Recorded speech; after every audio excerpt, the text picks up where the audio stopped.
السلام عليكم ورحمة الله تعالى وبركاته. نحمده ونصلي على رسوله الكريم أما بعد. فقد قال الله تعالى في كلامه القديم والفرقان المجيد: أعوذ بالله من الشيطان الرجيم. بسم الله الرحمن الرحيم. فإذا قضيت الصلاة فانتشروا في الأرض وابتغوا من فضل الله.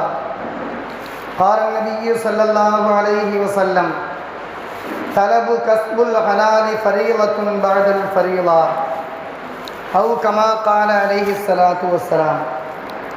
அகிலத்தை படைத்து பரிபாலிக்கக்கூடிய அல்லாஹ் ஒருவனுக்கே புகழ் அனைத்தும் உரித்தாகட்டுமாக. ஸலவாத்தும் சலாமும் நபிகள் நாயகம் ஸல்லல்லாஹு அலைஹி வஸல்லம் அவர்கள் மீதும் அவர்களின் குடும்பத்தார்கள், உற்றார் உறவினர்கள், தோழர்கள், சுஹதாக்கள், சாலிஹீன்கள், அவுலியாக்கள் மற்றும் இங்கு குழுமியிருக்கக்கூடிய நம் அனைவர் மீதும் உண்டாகட்டுமாக. உலகத்திலே வாழும் காலம் முழுக்க பரிபூர்ணமான ஈமானோடு எல்லா அமல்களையும் இஹ்லாஸோடு செய்யக்கூடிய நல்ல தௌபியத்தை பெற்ற சீதேவிகளாக அல்லாஹ் நம்மை வாழச் செய்தருவானாக. ஹலாலான வருமானங்களை சம்பாதித்து அதன் மூலமாக ஹஜ்ஜையும் உம்ராவையும் ஜியாரத்தையும் செய்யக்கூடிய நல்ல நசீபை அல்லாஹ் தந்தல் புரிவானாக.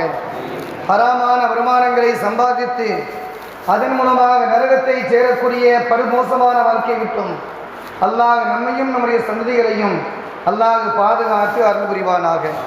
கண்ணியமிக்கவர்களே, மே 1ஆம் தேதி என்று சொன்ன உடனே நினைவுக்கு வரக்கூடிய சிந்தனை என்னவென்றால், தொழிலாளர்களுடைய தினம் என்பதாக சொல்லப்படக்கூடிய ஒரு தினத்தை பார்க்கின்றோம். இந்த தினம் என்பது இந்தியாவில் மட்டுமல்ல, சர்வதேச அளவிலே தொழிலாளர்களுடைய தினமாக கொண்டாடப்படக்கூடிய ஒரு தினத்தை பார்க்கின்றோம். ஆனால் இந்த தினத்தை போற்றக்கூடிய இந்த உலகம் இன்றைய தினம் மட்டுமே தொழிலாளர்களுக்கான சலுகைகளை வழங்குகின்றது, அவர்களுக்கு தேவையான பொருளாதாரத்தை வழங்குகின்றது. இந்த தினத்திற்கு முன்போ அதற்கு பிந்திய காலங்களிலோ அதற்கு தோதுவாக வழங்கப்படுகின்றதா என்பதை பார்க்க வேண்டாம்.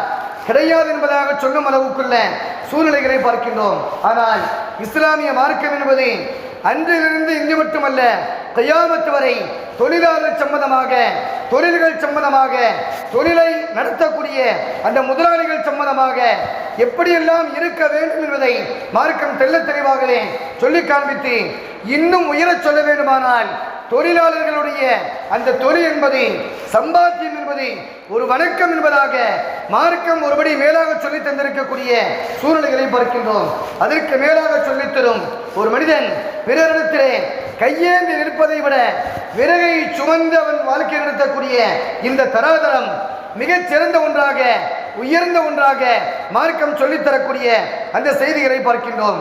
உலகத்திலே எத்தனையோ அதிசயங்கள் இருந்தாலும் கூட 7 அதிசயங்கள் சிறந்தது என்பதாக சொல்லித் தருகின்றோம். அதே போன்று கப்பல் பயணம் செல்லும் நேரங்களிலே கப்பலை பார்க்கின்றோம், தண்ணீரிலே மிதந்து கொண்டிருக்கின்றது.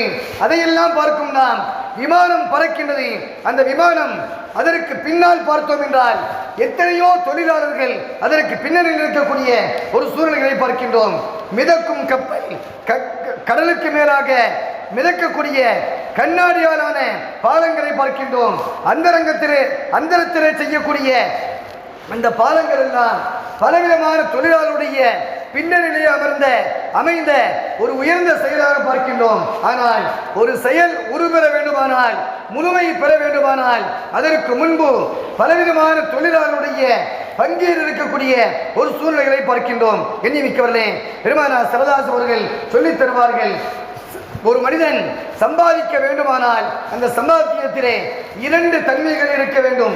இறையச்சம் இருக்க வேண்டும். இரண்டாவதாக ஆகுமான வழியிலே, ஹலாலான வழியிலே சம்பாதிக்கக்கூடிய அந்த சம்பாத்தியமாக அது அமைந்திருக்க வேண்டும் என்பதை நபிகள் நாயகம் ஸல்லல்லாஹு அவர்கள் 2 வகையாக பிரித்து தந்து இந்த 2 வகையிலே அமையக்கூடிய அந்த சம்பாத்தியம்தான் அல்லாஹ்விற்கு பிடித்தமான ஒன்று என்பதாக பெருமானார் ஸல்லல்லாஹு அவர்கள் சொல்லித் தருவார்கள். எனக்கு முன்னால் வாழ்ந்த எத்தனையோ நபிமார்கள் அல்ல, எல்லா நபிமார்களுமே ஆடு வைத்து தொழில் செய்திருக்கின்றார்கள் என்பதாக பெருமானார் ஸல்லல்லாஹு அவர்கள் சஹாபா பெருமக்களுக்கு மத்தியிலே சொல்லும் சமயத்திலே சஹாபா பெருமக்களே, சில சஹாபா பெருமக்கள் கேட்பார்கள், யா ரசூலல்லாஹ், தாங்களும் ஆடு வைத்திருக்கின்றீர்களா என்பதாக கேட்கும் நேரத்தில் நபிகள் நாயகம் ஸல்லல்லாஹு அலைஹி அவர்கள் இப்படி சொல்வார்கள், மக்கா நகரிலே இருந்த காலங்களிலே சில பொற்காசுகளுக்காக வேண்டி நான் ஆடு வைத்து சம்பாதித்திருக்கின்றேன் என்பதாக நபிகள் நாயகம் ஸல்லல்லாஹு அலைஹி அவர்கள் சொல்லித் தரக்கூடிய செய்திகளை பார்க்கின்றோம். ஆடு மேய்க்கும் தொழில் என்பது ஒரு மனிதனுடைய உள்ளத்தை மிருதுவாக ஆக்கக்கூடிய, பக்குவத்தை படுத்தக்கூடிய ஒரு மிகச் சிறந்த தொழில் என்பதாக நபிகள் நாயகம் ஸல்லல்லாஹு அலைஹி அவர்கள் சொல்லித் தருவார்கள். நபிமார்களே, சில நபிமார்களை தவிர எல்லா நபிமார்களுமே கைத்தொழில் செய்திருக்கின்றார்கள். அதிலே குறிப்பாக சொல்ல வேண்டுமானால் மிகப்பெரிய மன்னராக இருந்த ஹஜ்ரத் தாவூத் அலைஹிஸ்ஸலாம் அவர்களுக்கு அனைத்து பொருட்களுமே கட்டுப்படக்கூடிய ஆற்றலை எல்லாம் கொடுத்திருந்தான். அப்படிப்பட்ட தாவூத் அலைஹிஸ்ஸலாம் அவர்கள் தங்களுடைய வாழ்நாள் முழுக்க கைத்தொழில் செய்து அதன் மூலமாக சம்பாதித்தார்கள். தங்களுடைய அரசாங்க பணத்திலிருந்து செலவழிக்கவில்லை என்பதை பெருமானார் ஸல்லல்லாஹு அலைஹி அவர்கள் ஹதீஸிலே சொல்லித் தரக்கூடிய செய்திகளை பார்க்கின்றோம். கண்ணியமிக்கவர்களே, சஹாபா பெருமக்களே, ஒரு சஹாபி இருந்தார்கள். அவர்களை பார்ப்பதற்கு மிகவும் சுறுசுறுப்பாக எல்லா வேலைகளையும் மிக வேகமாக செய்து முடிக்கக்கூடிய பக்குவத்தை பெற்றிருந்தார்கள். சஹாபா பெருமக்கள் பெருமானார் ஸல்லல்லாஹு அலைஹி இடத்திலே சொல்வார்கள், யா ரசூலல்லாஹ், இந்த மனிதர், இந்த சஹாபி அளவுக்கு அதிகமான முறையிலே சுறுசுறுப்பை பெற்றிருக்கின்றார். இந்த சுறுசுறுப்பு ஒரு போர்க்களத்திலே கலந்து கொண்டால் மிகப்பெரிய நன்மையை பெற்றுத்தரும் அல்லவா என்பதாக கேட்பார்கள். அந்த நேரத்திலே நபிகள் நாயகம் ஸல்லல்லாஹு அலைஹி அவர்கள் சொல்லுவார்கள், தோழர்களே, நீங்கள் நினைப்பதை போன்று போர்க்களத்திலே கலந்தால்தான் நன்மை என்பது கிடையாது. மாறாக இந்த மனிதர் தன்னுடைய பெற்றோருக்காக, தன்னுடைய மனைவி மக்களுக்காக வேண்டி இவர் சம்பாதிக்கின்றார். அவர்களை கஷ்டப்படுத்தக் கூடாது என்பதற்காக, அவருடைய முன்னேற்றத்திற்காக இவர் உழைக்கின்றார் என்றால் இந்த உயர்வும் கூட அல்லாஹ்வுடைய பாதையிலே இவர் தியாகம் செய்தால் எந்த நன்மை கிடைக்குமோ அதே நன்மையை அல்லாஹ் தஆலா இந்த மனிதருக்கும் அல்லாஹ் வழங்குகின்றான் என்பதாக நபிகள் நாயகம் ஸல்லல்லாஹு அலைஹி அவர்கள் சொன்ன செய்திகளை பார்க்கின்றோம். ஒரு தடவை ஒரு உழைக்கக்கூடிய ஒரு சஹாபி, அவருடைய கை என்பதை பார்ப்பதற்கு மிகவும் சொரசொரப்பாக கை இருந்து கொண்டிருக்கும். அந்த சஹாபியினுடைய கரத்தை நபிகள் நாயகம் ஸல்லல்லாஹு அலைஹி அவர்கள் நீண்ட நேரமாக பிடித்து வைத்துக் கொண்டிருக்கின்றார்கள். சஹாபா பெருமக்கள் எல்லாம் கேட்கின்றார்கள், யா ரசூலல்லாஹ், அந்த சஹாபியினுடைய கையை நீண்ட நேரமாக பிடித்திருக்கின்றீர்களே, என்ன காரணம் என்பதாக கேட்பார்கள். நபிகள் நாயகம் ஸல்லல்லாஹு அலைஹி அவர்கள் அந்த நேரத்திலே சொல்வார்கள், இந்த மனிதர் உழைக்கக்கூடிய கரத்தை பெற்றிருக்கின்றார், சம்பாதிக்கக்கூடிய, தொழில் செய்யக்கூடிய கரத்தை பெற்றிருக்கின்றார். இந்த கை மூலமாக சம்பாதிக்கக்கூடிய இந்த வருமானத்தின் மூலமாக அல்லாஹ் தஆலா அவருக்கு வேண்டிய எல்லா வளங்களையும் வழங்குகின்றான். அவருடைய எல்லா பாவங்களையும் அல்லாஹ் மன்னித்து விடுகின்றான். ஒரு மனிதர் பகல் முழுக்க சம்பாதிக்கின்றார், குடும்பத்திற்காக வேண்டி பாடுபடுகின்றார்.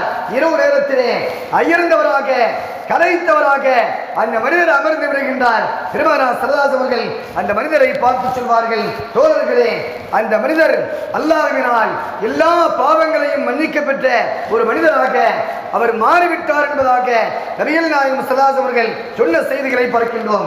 சஹாபா பெருமக்கள் எல்லாம் அமர்ந்திருக்கக்கூடிய அந்த சபையிலே ஒரு சஹாபி படபடப்பாக, ஒரு வித்தியாசமான தோற்றத்தோடு ஒரு சஹாபி வருகின்றார்கள். அவர்கள் பேசக்கூடிய பேச்சு பார்ப்பதற்கு ஒரு பதற்றத்தோடு வந்திருக்கின்றார் என்பதை காண்பிக்கின்றது. அந்த சஹாபி கேட்கின்றார், யா ரசூலல்லாஹ், நான் மிகப்பெரிய தொழிலதிபர், எனக்கு பல வேலைக்காரர்கள் இருக்கின்றார்கள், பணியாளர்கள் இருக்கின்றார்கள். அந்த மக்களை வைத்து நான் வேலை வாங்கி கொண்டிருக்கின்றேன்.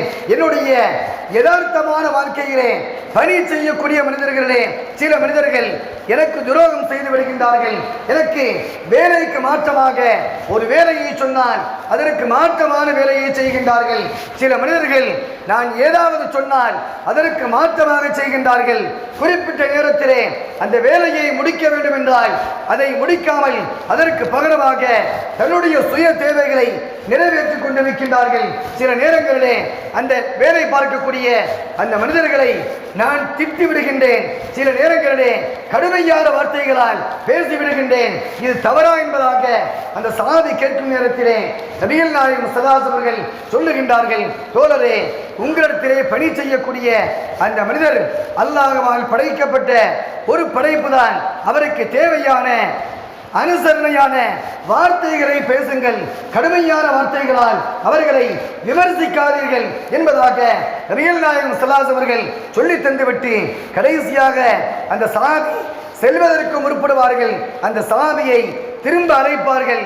அழைத்து கேட்பார்கள், தோழரே, நீங்கள் அல்லாஹ்விற்கு பயந்து கொள்ளுங்கள். மறுமை நாளிலே அல்லாஹ்வினுடைய அந்த மீசான் தராசிலே அல்லாஹ் தஆலா நன்மை தீமைகளை நிறுப்பான். அப்படி நிற்கும் நேரத்திலே உங்களுடைய பணியால் செய்த அந்த தவறை விட நீங்கள் கண்டிக்கக்கூடிய வாசகம் அதிகமாகிவிட்டால், அவருக்கு கொடுக்க வேண்டிய தண்டனை அதிகமாகிவிட்டால் அல்லாஹ் தஆலா உங்களை மறுமையிலே பழிவாங்குவார் என்பதாக பெருமானார் ஸல்லல்லாஹு அலைஹி அவர்கள் அந்த சஹாபியை சொன்ன அந்த செய்திகளை பார்க்கின்றோம். கண்ணியமிக்கவர்களே, உலகத்திலே எத்தனையோ மன்னர்கள் ஆண்டிருக்கின்றார்கள். இந்தியாவை ஆண்ட மன்னர்களிலே ஹஜ்ரத் அவுரங்கசீப் பாதுஷா ரலியல்லாஹு தஆலா அன்ஹு அவர்கள் மன்னர் மட்டுமல்ல, மிக சிறந்த இறைநேச செல்வராக வலிமார்களுடைய கூட்டத்திலே கட்டுப்பட்ட ஒரு பெருந்தகையாக இருக்கின்றார்கள். அவுரங்கசீப் பாதுஷா அவர்கள் வாழும் காலத்திலே மன்னராக இருந்தார்கள். இருந்த போதிலும் அவர்கள் தன்னுடைய கை தொழிலாக தொப்பியை பின்னுவார்கள். தொப்பியை பின்னி அதன் மூலமாக மக்களுக்கு மத்தியிலே அதன் மூலமாக வரக்கூடிய வருமானங்கள் மூலமாக குடும்பத்தை கழிக்கக்கூடிய ஒரு பொறுப்பை பெற்றிருந்தார்கள் என்ற வரலாறை பார்க்கின்றோம். அதற்கு உஸ்மான் ரலியல்லாஹு தஆலா அன்ஹு ஜனாதிபதிகளிலே 3வது ஜனாதிபதி பெருமானார் ஸல்லல்லாஹு அலைஹி வஸல்லம் 2 மகளை திருமணம் முடித்த பாக்கியம் பெற்ற பாக்கியசாலி. அவர்கள் இரவு நேரத்திலே தூங்குவதற்கு முன்பாக வெளியிலே செல்வார்கள். தங்களுக்கு தேவையான இரவு தேவைக்கு தேவையான தண்ணீரை பிடித்து வருவார்கள். இரவு நேரத்திலே வெளியே சென்றால் தன்னுடைய சுய தேவைகளை கழிப்பதற்காக, குடிப்பதற்காக, உதவி செய்வதற்காக, போற தேவைகளுக்காக வேண்டி தண்ணீரை எடுத்து வருவார்கள். அப்போது சில சஹாபா பெருமக்கள் கேட்பார்கள், ஜனாதிபதி அவர்களே, கலீஃபா அவர்களே, தங்களுக்கு தேவையான பணியாளர்கள் இருந்தால் அவர்களை வேலை சொல்லி இருக்கலாம் அல்லவா என்பதாக கேட்பார்கள். அப்போது உஸ்மான் ரலியல்லாஹு அன்ஹு சொல்வார்களாம், பகல் முழுக்க என்னுடைய அலுவல் வேலைகளை முழுமையாக கவனித்த என்னுடைய பணியால் இரவு நேரத்திலே ஓய்வெடுத்துக் கொண்டிருக்கின்றார். அவருடைய ஓய்வை கெடுப்பதற்கு நான் விரும்பவில்லை. அவருக்கு தேவையான சில ஒத்தாசையாக என்னுடைய வேலைகளை நான் செய்தால் அவருக்கு சுவை குறையும் என்பதாக உஸ்மான் ரலியல்லாஹு அன்ஹு சொன்ன அந்த செய்திகளை பார்க்கின்றோம். இரவு நேரங்களிலே இமாம் மாலிக் ரஹ்மத்துல்லாஹி அலைஹி மதீனா நகரிலே ஹதீஸ் பாடங்களை நடத்தி கொண்டிருந்த மிகப்பெரிய சீதேவி அவர்கள் இரவு நேரத்திலே அப்படியே ரோந்து வருவார்கள். ஊரிலே நகர்வலமாக வந்து கொண்டிருப்பார்கள். யாராவது ஒரு வேலையால் தன்னுடைய பணியாளர்களை மிக கொடுமையான முறையிலே அதட்டி கொண்டிருந்தால் அந்த மனிதரை பார்த்து திட்டுவார்கள். அல்லாஹ்வால் படைக்கப்பட்ட இந்த மனிதனை பகல் முழுக்க வேலை வாங்கி இருக்கின்றாய், இரவு நேரத்திலே அவரை தூங்க விடாமல் வேலை பார்க்க சொல்லி இருக்கின்றாய். அது மட்டுமல்ல, அவரை இரவு நேரத்திலே வேலை பார்ப்பதிலே குறை ஏற்பட்டால் அவரை தண்டிக்கின்றாயே என்பதாக அந்த மனிதர்களை கண்டிக்கக்கூடிய நகர்வலமாக அவர்கள் செல்வார்கள் என்ற வரலாறை பார்க்கின்றோம். எண்ணி மிக்கவர்களே, பெருமானார் ஸல்லல்லாஹு அலைஹி வஸல்லம் ஒரு நேரத்திலே ஹஜ்ரத் அபூதர் ரலியல்லாஹு தஆலா அன்ஹு அந்த சஹாபியை பற்றி இன்னொரு சஹாபி சொல்கின்றார்கள். ஒரு நேரத்தில் ரப்தா என்று சொல்லக்கூடிய ஒரு பகுதி, அந்த பகுதியிலே நான் பார்க்கின்றேன் அபூதர் ரலியல்லாஹு தஆலா அன்ஹு அவர்களும் அவருடைய அடிமையும் ஒரே ஆடையை அணிந்திருக்கின்றார்கள். இருவரும் பார்ப்பதற்கு எந்த மாற்றமும் இல்லாத உயர்தரமான ஆடையை அணிந்திருக்கின்றார்கள். அந்த நேரத்திலே அந்த சஹாபி கேட்கின்றார்கள், அபூதர் அவர்களே, தாங்களும் உயர்தரமான ஆடை அணிந்திருக்கின்றீர்கள், தங்களுடைய பணியால் அடிமை அவர்களும் உயர்தரமான ஆடையை அணிந்திருக்கின்றீர்களே, ஒரே ஆடையாக பார்ப்பதற்கு தென்படுகின்றதே என்பதாக கேட்கும் நேரத்திலே அபூதர் ரலியல்லாஹு அன்ஹு சொல்வார்களாம், தோழரே, சற்று காலத்திற்கு முன்பாக ஒரு தடவை என்னுடைய அடிமையை நான் திட்டிவிட்டேன். அப்படி திட்டும் நேரத்திலே அவருடைய தாயையும் தந்தையும் இழுத்து திட்டக்கூடிய வார்த்தையை நான் பயன்படுத்தி விட்டேன். அந்த நேரத்திலே நபிகள் நாயகம் ஸல்லல்லாஹு அலைஹி அவர்கள் என்னை அதட்டி சொல்கின்றார்கள், அபூதர் அவர்களே, அல்லாஹ்வை பயந்து கொள்ளுங்கள். அல்லாஹ் தஆலா உங்களை படைத்திருக்கின்றான், அதே போன்றுதான் உங்களுடைய அடிமையும் அல்லாஹ் படைத்திருக்கின்றான். அந்த அடிமையை இவ்வளவு கேவலமாக அவருடைய பெற்றோரை இணைத்து திட்டுகின்றீர்களே, அல்லாஹ் மறுமையிலே கேட்டால் என்ன பதில் சொல்வீர்கள்? நீங்கள் எதை உண்ணுகின்றீர்களோ அதையே அடிமைக்கும் கொடுங்கள், வேலைக்காரர்களுக்கும் கொடுங்கள். நீங்கள் எதை உடுத்துகின்றீர்களோ அதே ஆடையை அவருக்கும் வழங்குங்கள் என்பதாக பெருமானார் ஸல்லல்லாஹு அலைஹி அவர்கள் அன்றைய தினத்திலே என்னை கண்டித்து சொன்னார்கள்.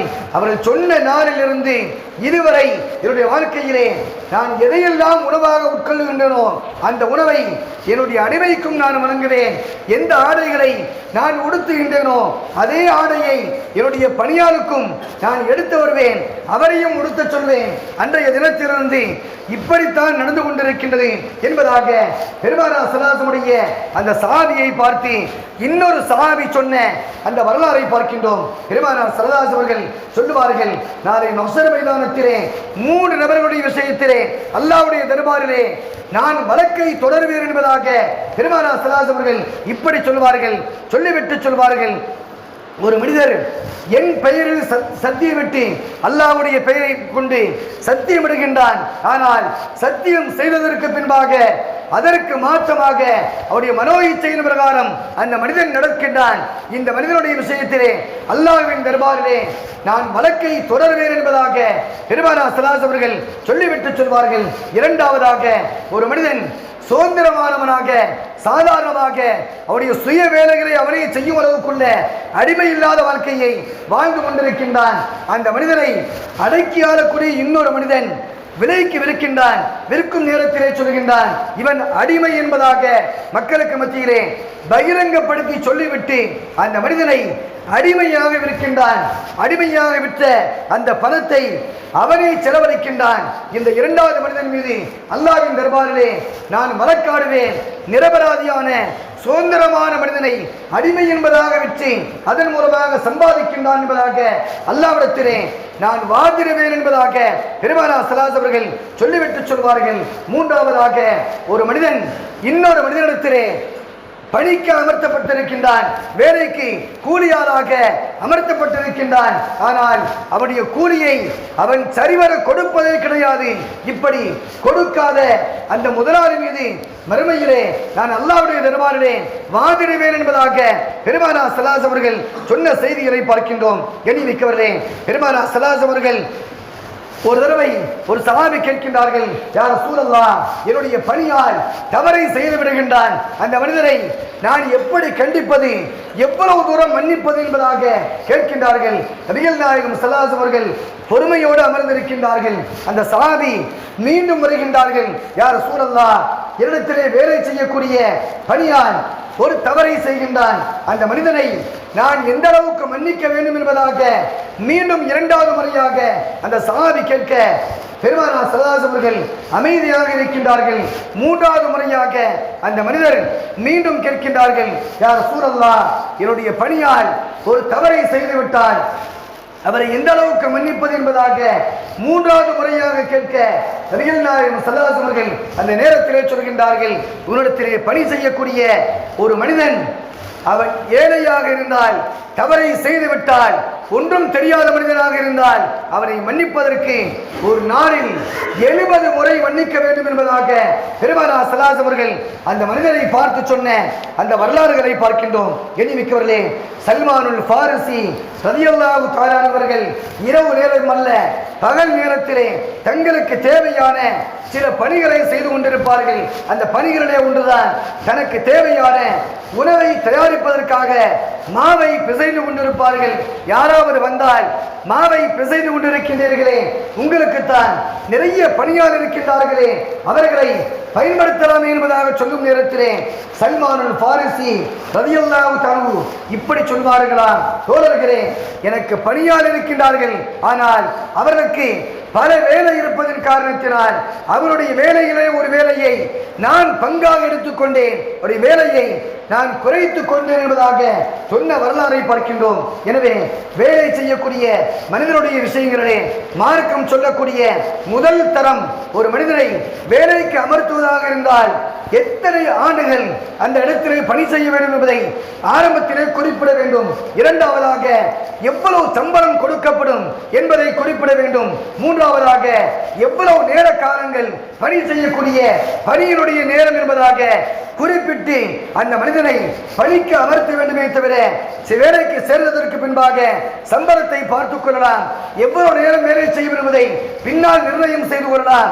நீ பிடிக்கவில்லை என்றால் உடனடியாக நிறுத்தி விடுவது என்பதாக சொல்லக்கூடிய இந்த செயலை மார்க்கம் வன்மையாக கண்டிக்கக்கூடிய செயலாக பார்க்கின்றோம். எனவே வாழும் காலங்களிலே நம்மிடத்தில் யாரெல்லாம் பணி செய்கின்றார்களோ அவருக்கு தேவையான அத்தனை சலுகைகளையும் நிறைவாக வழங்கி அல்லாஹ் ரசூலுடைய பொருத்தத்தை பெற்று வாழக்கூடிய சீதேவிகளாக அல்லாஹ் நம்மையும் நம்முடைய சந்ததிகளையும் அல்லாஹ் வாழச் செய்வானாக.